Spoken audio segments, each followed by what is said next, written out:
Like at this point, what you can do to try to get yourself back in the game is you kind of hope that other player pushes into you and sacrifice some economy or something, and then just kill his push and try to get yourself back in the game like that.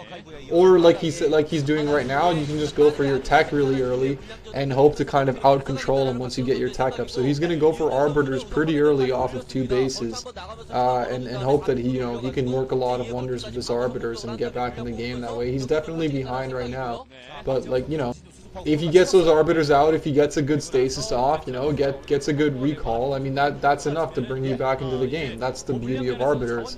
But right now, I mean he's losing ground when it comes to economy. I mean he's just economically behind and behind. So the longer this goes on, especially once NaDa gets that 3rd command center up, the longer this goes on, the worse it gets for him. So he's got to make a move sooner rather than later. I mean, if he wants to do something with his arbiters, he's got to do something almost right away with the 1st arbiter. A dropship for NaDa here, which is strange considering Tempest is still on 2 bases. You don't see Terrans dropping at Protoss while they're still on 2 bases. He's not very spread out, right? Okay, taking the 3rd base now, but NaDa's going to do it. This drop actually probably will do some damage because there's just no defenses anywhere here. Okay, he got an observer out just in time. That's pretty lucky for Tempest. He's probably going to lose a few probes here and lose a little bit of mining time, but it's not a huge deal. Only dropping 2 vultures out of the ship, actually. So that's pretty effective for 2 vultures, especially if you keep the dropship alive. That's a pretty solid drop for NaDa. I mean, he's doing what he wants here, and he knows about the arbiters now too. So I mean, that's going pretty well for NaDa, especially if he kills the Zealot. Oh, one of the Zealots is going to go down. There's another Zealot that's going to go down. Oh, it's dead. NaDa just being mad cute with the drop. I mean, that drop really worked out perfectly for him. That's fucking for 2 vultures. That's a lot of damage for just 2 fucking vultures. Yeah, and just like you said, that'd be really something that a Protoss wants to do when they want to come back in a game, is they want to break a push.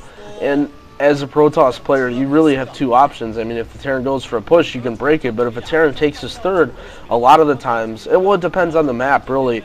You can try and break their 3rd if they get, too spread out, really or too cute, right, when you're already behind. And look at the way the base is and how NaDa can take that 3rd, and NaDa has that high ground. And there's absolutely no way, just like you said, not only is Tempest behind, but that's a really easily defendable expansion. So Tempest not only is he behind, but he's forced into a style of play, and he's going to go and try to intercept this dropship. Oh, and actually NaDa pulls away at the dropship. And just a tip, and for people trying to learn how to play better, trying to be pro gamers, if you actually use the patrol button to move units that don't attack, the second they're attacked, they actually pull back in the complete opposite direction that they're attacked. And I think that's what NaDa did there. Actually, I didn't even know that. Yeah, thank you. It's a cool tip for people trying to do harassment. I just got better, ladies and gentlemen. For the most part, it's used for Zergs. That's the way I learned it. For the Zergs Overlord, you use the patrol to the Protoss's expansion. That way, if it gets hit by a cannon, it pulls away the second it doesn't fly into the cannon because you're bad. But anyway, looks like NaDa's moving up here. Oh man, he's going to sneak this above the Dragoon, even after already seeing it twice. Wow, what a baller. But Tempest still has that cannon there. He's going to run into a cannon, but still. Like, Tempest for NaDa pulling back the dropship.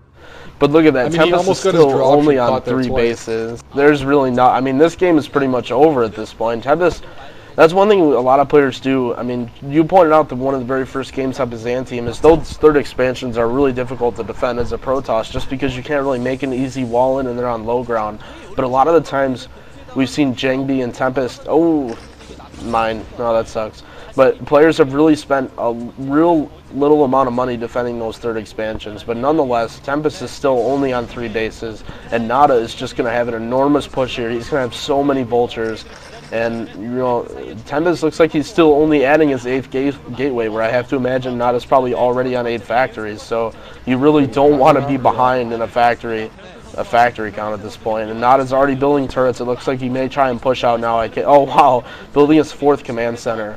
And normally, even though it seems like a Terran building a command center would be sign of a turtling, normally a Terran builds a command center right before they're about to push out. That way they can lift it and land it as they push to get that expansion just that much faster.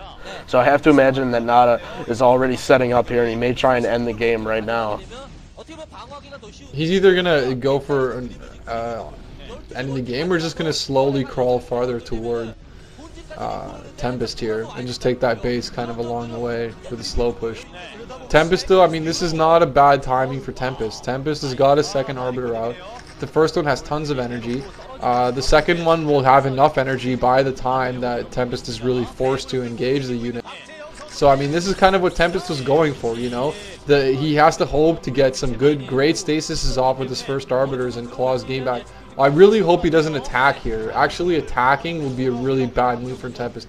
He has to wait till he looks like he wants to and go for some. What is he doing? Yeah, like he wants to. Maybe he's just trying to scare him a little bit. I mean, this is not a bad idea if you're a Protoss, just to kind of clear some mind, run your army around, just to kind of keep the Terran guessing. But I mean, he definitely can attack, and he is pulling away, so he knows that. He'd be just as suicidal to attack there. Now, oh wow, a little too early with the probe transfer there. But now at this point, Tempest isn't really doing too bad. If he keeps building these Arbiters, and he doesn't take any damage from the 4th base, then he's in an okay position in this game. If he can hold these bases down here. But at this point, it all comes down to what happens in the first. Oh man, this is exactly what I was talking about. He could not afford this. This is exactly what he didn't want to do. And, I mean, 5 probes is not a huge deal, but every little bit counts, especially when you're already behind in the game. I think NaDa knows that. That's why he's trying with all these dropships and these vultures running around. Wow, he's getting them in the main.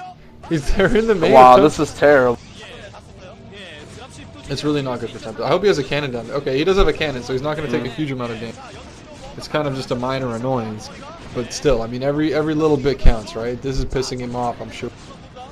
Not right, and considering NaDa's got 8 factories, NaDa can build those 8 vultures instantly, where Tempest is going to have to rebuild those probes one by one. Actually, it's 4 nexuses, but at that base, he's going to have to rebuild them one by one, and at that point, the base is already mined out. So how much would he really be willing to invest in that? And actually taking the bottom left, too. So just like you said, if he builds up a force of Arbiters, and does a really good push break, but it's going to be so difficult. I mean, NaDa's going to be running off of +3, +2 pretty soon. Have 10 but against 3 Arbiters, and NaDa has done the one key thing that other Terrans have not been able to do on this map, is take that 3rd gas successfully. And, you know, just because of the advantage that he had earlier, but he's going to be able to produce science vessels and counter this early Arbiter strategy, and I think he's researching science vessel energy there, because I can't imagine he has. Oh wow, stasis going off on both the science vessels. Oh, we got both the vessels. That was a good delay there, because I have to imagine NaDa's maxed out at this point, and Tempest needs to keep delaying, build up some energy on his Arbiters, and he's actually moving up right now. Wow, what is he doing? There's no. I mean, here. He's gonna go for a stasis. It's not a bad time to do it because he can't get. Oh, he's moving up in the Goliaths. What is he doing? What are you doing? Oh, he lost an Arbiter to the Goliaths. He's gonna sacrifice another one. An excellent stasis, but I don't know what. This is such a terrible move. Why are you fighting uphill? Why is he fighting uphill at this point? Oh my god, he sacrificed an Arbiter. This is so bad for Tempest. Wow, this is awful. He's gonna get slaughtered here. Oh. Yeah, this is gonna go terribly for him. Oh, there goes almost all the Zealots. And this is a massacre. Okay, his entire army is melted, and NaDa barely has a dent in it. I mean, it was a good stasis, but if you stasis tanks in the front like that, they get in the way of your own break. Especially when it's a tight space. I mean, that stasis almost didn't even really help him. I mean, actually, well, it did help him, because having 7 less tanks blowing your shit away always helps. But still, I mean, if you stasis some shit at the back, it'd be much better. I mean, and now he's really fucked.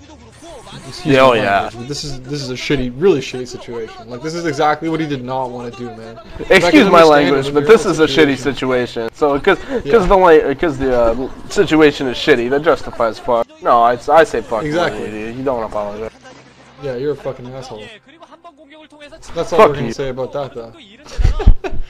Yeah, I mean, Tempest is pretty fucked here. I mean, this is a really bad. Like, this is exactly what he did not want to do.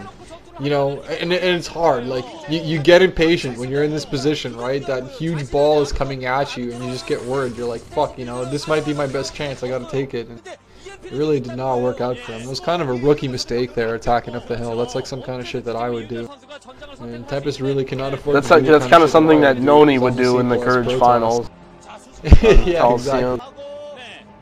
That was a real shame.